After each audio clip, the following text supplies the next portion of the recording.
안녕하세요. 저와 남편은 반반 결혼을 하고 이제 결혼 2년차가 되는 부부입니다. 결혼 후에 명절에 인사드리러 가면서 생긴 일입니다. 결혼 전에는 이런 부분에 대해서는 들은 바가 없어서 알지 못했어요. 시아버지가 형제가 아주 많은 집에서 막내시랍니다. 그리고 시 큰 집에서는 제사와 차례를 다 지낸다고 하네요. 아들이나 장손 이런 걸 엄청 따지신다고 합니다. 제사 안 지내면 하늘이 무너진다고 생각하는 큰 집인데 문제는 말씀드린 대로 시아버지가 막내라서 문제라고 하십니다. 그래도 막내라고 장손이신 남편의 큰아버지만큼은 아니지만 집안에서 조금 투자를 해주셨다나 봐요. 그래서 시아버지는 서울에서 공부도 할 수 있었다고 합니다. 시어머니도 아버님께서 서울에서 대학 공부하던 시절에 만나게 되었고 결혼까지 하게 되었다고 하고요. 아버님께서 집안에 도움도 받고 결혼까지 했으니 거기까지만 들으면 나쁠 게 하나도 없는 이야기인데 아무래도 아버님 위로 남자 형제들이 많이 있다 보니 집안에서 여자들끼리 문제가 생겼나 봐요. 일단 인생을 한 지역에서만 살아오신 아버님의 형제분들은 다 같은 지역에 계시는 분들과 결혼을 하게 되었다고 합니다. 그래서 서울 출신인 시어머니를 엄청 싫어하셨다고 해요. 거기에 그것뿐이겠나요? 시조부 시조모님이 살아계시는 동안에는 괜찮았지만 두 분께서 돌아가시고부터는 남편의 큰어머니들이 시어머니를 향해 불편한 기색을 숨기지 않으셨답니다. 다른 지역에서 왔다고 싫어하고 또 첫째 큰시아버지를 제외한 나머지 형제들은 우리 아버님에 비해 집안의 지원이나 그런 걸 하나도 받지 못하셨으니 그걸 가지고 또 형제들끼리 이간질도 하셨나 봐요. 그러면서 명절이나 제사 같은 게 있으면 며느리들이 힘을 합쳐서 우리 시어머니한테만 모든 힘들고 고된 일들을 몰아주고 그렇게 못살게 구셨답니다. 하지만 시아버지는 막내다 보니 형님들을 등에 업고 있는 큰어머니들을 혼자 당해내지 못하셨고 그렇게 한동안 어머님이 고생을 하셨다고 해요. 그러다가 어머님이 더는 참지 못하겠다고 말하고 그렇게 시부모님은 고향을 떠나서 서울로 상경을 하셨다고 하네요. 그랬기에 시어머니는 더 이상 시어머니의 시댁 식구들에게서 벗어날 수 있었지만 아버님은 형제들과 등을 지게 되었다고 합니다. 뭐 여기까지 들으면 아무 문제도 없고 어머님이 100번 잘하신 일인데 문제는 저희가 결혼을 하고부터입니다. 사실 아버님이 형제들과 완전히 척을 지고 연을 끊고 살았던 게 아니라 아버님 혼자서 몰래몰래 형제들과 연락을 하면서 지냈다고 합니다. 사실 저희 결혼식에도 아버님께서는 당신 형제들을 초대하고 싶으셨나 봐요. 하지만 어머님이 못 부르게 하셔서 못했다고 합니다. 보통 명절에는 시댁이나 친정이나 다 서울에 있다 보니 하루씩 날을 잡아서 양가에 다녀오고 있어요. 나머지 연휴는 집에 돌아와서 쉬고 있고요. 그 외에도 생신이나 어버이날같이 자잘한 행사들도 챙기고 있습니다. 그런데 지난 설날에는 아버님께서 저희를 부르시더니 충격 선언을 하시더라고요. 올 추석부터는 큰 집에 가겠다고 하시면서요. 아버님에게 큰 집이니까 저한테는 큰 집이죠. 앞서 설명드린 대로인데 어머님도 아버님한테 그게 무슨 소리냐고 하면서 당신 미쳤냐고 하는 겁니다. 아버님께서 하시는 말씀은 우리 큰형님도 70이 넘었다고 이제 살아봐야 얼마나 더 살겠냐면서 당신은 이제 명절 때 꼭 당신 형제들을 봐야겠다고 하시는 거였어요. 어머님은 미쳤냐고 그 집구석에 내 발로 들어갈 일은 없다고 단호하게 거절하셨습니다. 아버님은 어머님을 설득한다고 하시는 말씀이 이제 형님들도 다 며느리들 보고 했으니 당신한테 그때처럼 일거리를 시킬 것도 없다고 하십니다. 큰형수님이 진두지휘하고 며느리들이 다 알아서 하니까 당신은 거기 가서 차려놓은 음식만 맛있게 먹고 오라는 거예요. 그래도 어머님은 계속 정색을 하시면서 싫다고 하시더군요. 제가 시집살이를 겪어본 건 아니지만 자초지종을 알고 있는 제가 볼 때 어머님한테는 그 당시가 얼마나 안 좋은 기억이었는지 이해가 가는 정도였습니다. 하지만 아버님은 계속해서 그 집을 나온 이후로 부모님 제사도 한 번 안 드려보고 묘에도 가본 적이 없다고 하시면서 그런 자기 속은 어떻겠냐고 말하며 어머님 보고 참 이기적이라고 하시더군요. 아무튼 두 분이서 분위기가 험악해지니 덩달아서 저희도 그 자리가 불편해졌어요. 어머님은 아버님하고 점점 언성이 높아지다가 방에 들어가서 들어누우셨고 아버님은 거실에서 담배만 계속해서 뻐끔뻐끔 피워대셨습니다. 평소라면 하룻밤 자고 아침 일찍 친정으로 출발을 했을 텐데 그날은 저녁 식사도 하기 전에 자리를 떠야만 했습니다. 그만큼 그 자리에 있기도 불편한 시간이었어요. 돌아오는 차 안에서 운전하는 남편에게 어머님이 참 안 되셨다는 이야기를 했는데 돌아온 남편의 반응이 예상 외였습니다. 저보고 시댁에서 그랬으면 안 된다고 하는 거예요. 뭘 그랬으면 안 되냐고 무슨 말이 하고 싶은 거냐고 물었더니 아버님하고 어머님이 그런 일로 싸우고 있는데 어떻게 아무 말도 안 하고 가만히 있냐고 하는 거예요. 부부싸움은 칼로 물베기라는데 친구 부부가 싸우는 것도 아니고 시부모님이 싸우는 건데 그걸 내가 무슨 수로 말리냐고, 그러는 너는 뭐 했냐고, 자기도 가만히 있었으면서 집안 분위기 험악해진 게 왜 내 탓이냐고 한마디 했습니다. 저는 남편이 저한테 뭘 기대한 게 아니라 자기 부모님이 싸우는 모습을 보여줘서 짜증이 나서 저러는 줄 알았는데 그게 아니었어요. 남편은 저보고 어머님이 왜 큰 시댁을 그렇게 싫어하게 된 건지 자기가 자초지종을 다 이야기해주지 않았느냐 하면서 그 자리에서는 제가 어머님을 안심시켜줬어야 한다는 거예요. 그러니까 어떻게 안심을 시켜드리냐, 그걸 내가 무슨 수로 어떻게 해야 하는 거냐 따지니 아버님이 하신 말씀 못 들으셨냐고, 며느리들이 다 집안일을 하고 있다는 말에 제가 어머님한테 가서 큰집 가서 일은 제가 다 하면 되니까 어머님은 걱정 말고 쉬고만 계시면 된다고 했으면 좀 좋았냐고 하는 거예요.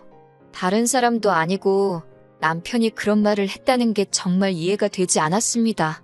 그러니까 지금 저보고 일면식도 없는 남편의 큰집에 가서 제사 준비하고 전부 치고 그래야 한다고 말하는 거잖아요. 제가 제대로 들은 게 맞냐고 물으니 남편이 자신있게 맞다고 합니다. 그러면서 자기 기분도 제가 이해해줘야 한다는 거예요. 자기도 당당하게 친척형 누나들과 같이 시간을 보내보고 싶다고, 학연지연 혈연이라는데 혹시 아냐고 하면서 나중에 자기 형제들이 저를 도와주게 될 일도 있지 않겠냐고 하는 겁니다. 그러니까 아내인 제가 내조를 해야 하고, 나아가서는 제가 남편의 큰집에 가서 전부치고 제사 준비하면서 고생하는 게 그동안 형제들과 떨어져 지내야 했던 아버님을 위해서 할 수 있는 가장 큰 효도이고, 큰집에 가는 걸 두려워하는 어머님을 위한 효도라고 하는 거예요. 솔직히 진짜 어이가 없었습니다. 솔직히 어머님께서 아버님 말씀대로 앞으로는 큰집에 가시겠다고 결정을 한다고 쳐도 그 집에 제가 따라가야만 하는 무조건적인 이유는 없는 거나 마찬가지잖아요. 그래서 남편한테 어머님 아버님이 거길 가셔도 큰집에 내가 왜 따라가야 하냐고, 전 그러면 너가 친척 형제들한테 언제 도움받아야 할 일이 있을지도 모르니 어머님을 설득해서 큰집에 보내라고 했어요. 저는 빼고 말이죠. 그랬더니 너는 왜 빠지려고 하냐고, 명절날 시부모님이 큰집에 가 계시면 당연히 우리도 거기로 가야 하는 거 아니냐고 하는 겁니다. 나는 일면식도 없는 당신 친척들 사이에서 눈칫밥 먹으면서 일만 하다가 오고 싶지 않다. 맞벌이 하는 것도 힘들어 죽겠는데 연휴라고 1년에 몇 번 있지도 않은 거, 먼 길 가서 일만 더 하다 오고 싶지 않으니 그렇게 가고 싶으면 혼자 가라고. 저는 집에서 쉬겠다고 했습니다. 그러니까 저보고 왜 이렇게 이기적이냐면서 우리 반반 결혼했는데 명절에 시부모님을 안 보겠다고 하는 거냐입니다. 반반 결혼했으니 양가에 똑같이 해야 한다면서 저보고 명절에 시부모님 따라 큰집에 가지 않으면 앞으로 저도 친정에 갈 생각을 하지 말라는 거예요. 그게 공평하다고 하면서 말이죠. 그게 말이냐고 아니면 방구냐고 조금만 생각해서 말하라고 한마디 했습니다. 저도 큰집 있다고, 그런데 나는 어릴 적 이후로 큰집에 다녀온 적도 없고 안 다녀서 별 문제도 없다고 했어요. 반반 결혼했다고 공평한 거 불공평한 거 따지지 말라고, 전 그러면 시부모님이 큰집 다녀오시고 돌아오신 날에 시댁에서 보자고 했습니다. 그러면 친정부모님도 뵙고 시부모님도 뵙고 공평하게 똑같은 거 아니겠냐고 말이죠. 그렇게 말하니까 아무 말도 하지 못하더라고요. 한참 끙끙대면서 아무 말도 못하고 운전대만 잡고 있던 남편이 너는 어쩜 사람이 그렇게 계산적이냐고 하면서 저보고 조금도 손해볼 줄 모른다고 합니다. 아버님이 그렇게 원하고 남편도 그렇게 원하면 조금 손해보더라도 그렇게 따라줘야 하는 거 아니냐고, 그게 며느리고 아내로서 해야 할 도리가 아니냐고 하는 거예요. 그러면서 지금이야 똑같이 반반 결혼해서 이러고 있지만 앞으로 자기가 회사 다니면서 벌어오는 월급은 저보다 더 높아질 것이고, 심지어 저는 아이가 태어나면 회사를 그만둬야 할지도 모르는데 그때 가서도 공평 불공평 이야기를 하겠냐고 하는 겁니다. 자기였다면 친정부모님이 같은 상황이었으면 이것저것 생각 안 하고 다 해드렸을 거라고 하면서요. 진짜 너무 열받아서 운전하고 있는 남편 손목을 꺾어서 핸들을 뒤집어 버릴까도 싶었는데 그러면 저까지 위험하니 그렇게까지 하지는 않았습니다. 남편한테 당장 보이는 휴게소에 차를 세우라고 했어요. 그리고 차 세워놓고 남편한테 한바탕 소리를 질렀습니다. 저보고 계산적이라고 했냐고, 손해보는 일 안 한다고 했냐고 따졌어요. 남편은 지금 너가 하는 게 그렇지 않냐. 너 좋은 것만 하려고 하고 싫은 건 안 하려고 하지 않느냐고요. 그래서 지금 내가 손해를 안 보려고 한다고 말을 꺼낸 건 앞으로 시큰 집에 가게 되는 게 나한테 손해라는 걸 너도 알고 있어서 그러는 거 아니냐고 한마디 했더니 또다시 앞을 쌓는 표정으로 아무 말도 하지 못하더라고요.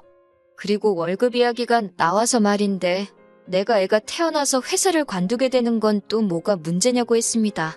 남이 자식 키우는 것도 아니고 우리 애 때문에 그러는 건데 너는 그걸 계산하는 거냐고요. 그러면 차라리 잘 됐다고 내가 대신 배불러서 애는 낳아줄 테니까 키우는 건 너가 하라고 했어요. 그러면 나도 커리어 안 끊기고 회사 계속 다닐 수 있고 내 월급도 계속 늘어날 테니까 아버님 따라 큰 집 안 가는 것도 공평한 일 아니냐고요. 남편은 쩔쩔매면서 아무 말도 못하고 있더라고요. 그러더니 저한테 하는 말이 글쎄 자기 친구들 와이프는 남편이 가자면 다 따라간다는데 너는 왜 그러냐고 소리를 치더군요. 그래서 네 친구들 와이프들도 반반 결혼했냐고. 내 친구들은 다 남편이 집 해오고 해왔는데 큰 집은커녕 명절에 시댁에도 안 간다더라고. 그러면 우리 반반 결혼한 거 돈으로 돌려주고 대출 없이 집 한 채 해오라고 했습니다. 지원받은 거는 친정 부모님께 돌려드리고 그렇게만 해주면 나도 큰 집이건 큰 집 할아버지 집이건 다 따라가 주겠다고요. 어디서 자꾸 자기는 한 것도 없으면서 공평한 거랑 권리만 찾고 있는지. 아버님 생각에 효자가 되고 싶은 건 기특하지만 어머님도 싫다고 하시고 나도 싫다고 하는데 왜 반쪽짜리 효자의 모질이 남편이 되려고 스스로 저러는지 정말 이해가 되지 않았습니다. 끝끝내 미안하다, 잘못했다, 자기가 잘못 생각했다 사과 한마디도 없고 억울한 표정만 하고 있는 남편을 보니까 정말 어이가 없었어요. 그래서 당장 차 돌려나가서 시부모님 댁으로 다시 가자고 했습니다. 어디 한번 아버님도 계신 앞에서 한번 단판을 지어보자고요. 남편은 이만큼이나 왔는데 뭐하러 다시 가냐고 그제서야 대답을 했지만 제가 남편 하는 말 싹 다 무시해버리고 그냥 시댁으로 다시 가자고 했습니다. 시댁으로 돌아가는 길 내내 남편은 꿀먹은 벙어리 마냥 아무 말도 못하고 운전만 하더군요. 솔직히 차 안에서 남편을 더 꼼짝도 못하게 해줄 수 있었지만 참았습니다. 1시간쯤 차를 달려 다시 시댁에 도착했는데 시부모님도 별반 다를 바 없이 저희가 출발한 순간부터 계속 싸우고 계셨나 봐요. 문 앞에 서 있는데도 바깥까지 두 분이 투닥거리시는 소리가 다 들려오더라고요. 저희가 문을 열고 다시 들어오니 두 분은 니들이 왜 다시 또 왔냐는 듯이 의아해하셨습니다. 그래서 두 분 앞에 남편을 끌어다 앉히고 남편한테 아까 나한테 한 말 다시 한번 해보라고 했습니다. 남편도 역시 자기가 했던 소리가 얼마나 어이가 없고 불공평한 이야기인 걸 알고 있는지 계속 아무 말도 안 하고 있더라고요. 그래서 더 참을 것도 없이 그냥 제가 남편이 했던 이야기 그대로 토시 하나 빼먹지 않고 전부 말씀드렸어요. 아무튼 이 사건의 원흉이나 마찬가지인 아버님도 제 말에 아들 편 한마디도 거들어주지 못하시고 아무 말도 없고 어머님은 아주 자식이나 아비나 둘 다 똑같은 놈들이었다고 이 집구석 남자들은 생각하는 게 왜 저 모양 저 꼴이냐며 아주 속이 터지고 분통이 터진다고 하시더군요. 갑자기 저를 보더니 시집 잘못 왔다고 이런 집구석인 줄 알았더라면 제 결혼도 반대했을 거라고 미안하다고 하시면서 어머님께서는 이제라도 바로잡자고 말하고는 제 손을 잡아 끌고는 밖으로 나가시더라고요. 갑자기 제 손을 잡아 끌고 나가시니 아무 말도 못하는 아버님께서 그제서야 어딜 가느냐고 물어보시더군요. 어머님은 마누라 팔아서 지 가족들한테 잘하려는 이 집구석 남자들한테 지쳐서 떠나간다고 소리를 치셨어요. 그리고 남편한테도 네 와이프도 무슨 잘못이냐고 이런 집구석인지 몰라보고 와서 평생 고생할 생각하니 불쌍해져서 어머님이 이혼하러 가시는 김에 저도 이혼시키고 오겠다고 하시는 겁니다. 당신 큰형님 살아봐요. 얼마나 살긴 요새 100세 시대라는데 앞으로 30년은 더 사시는 거 아니냐고 우리 며느리 아무것도 모르고 시집와서 60살이 될 때까지 그 집에서 막내 며느리라고 나처럼 식모대우 당하면서 자비라는 거 대물림 시킬 바에야. 그러기 전에 여자들이 떨어져 먼저 나가겠다고 그 잘난 가족들 보고 싶고 도움받고 싶으면 당신 남자들이 그 집 가서 엉덩이 춤을 추던 전을 부쳐먹던 한번 신나게 우리들 없이 잘 살아보려고 하시는 겁니다. 그러고 나서 진짜로 집 밖에 나왔는데 정말 나오자마자 아버님도 남편도 따라 나와서는 잘못했다고 싹싹 빌더라고요. 아버님은 아버님대로 너무 어머님 마음을 헤아려주지 못했다고 하면서 미안하다고 하고 남편도 미안하다고 저한테 사과하면서 이웃만큼은 하지 말자고 합니다. 그 뒤로는 남편도 큰 집 이야기는 속 들어가고 한 번도 꺼낸 적 없어요. 오히려 전보다도 더 저한테 조심스럽고 말이죠. 공동의 목적이 있어서 제 편을 들어주셨지만 어머님 덕분에 남편이 이젠 더 이상 저한테 찍소리도 하지 못하네요. 어머님한테만큼은 잘 해드려야겠다 싶었는데 어머님께서도 명절이라고 시댁 찾아오고 그럴 필요 없다고, 어차피 다 같은 서울 하늘 아래 있는데 보고 싶으면 당신들이 먼저 저희를 찾아오시겠다며 명절 때 의무적으로 올 필요도 없다고 하시네요. 남편이 따지고 보면 저한테 대리효도를 바랬던 건 사실이지만 남편의 부탁 때문이 아니고 제 마음에서 우러나오는 효도를 하려고 합니다. 며느리라고 남은 아니잖아요. 제가 해야 할 자식된 도리 다 하면서 우리 가족 한번 행복하게 살아가는 가정으로 제가 만들어 보려고 합니다.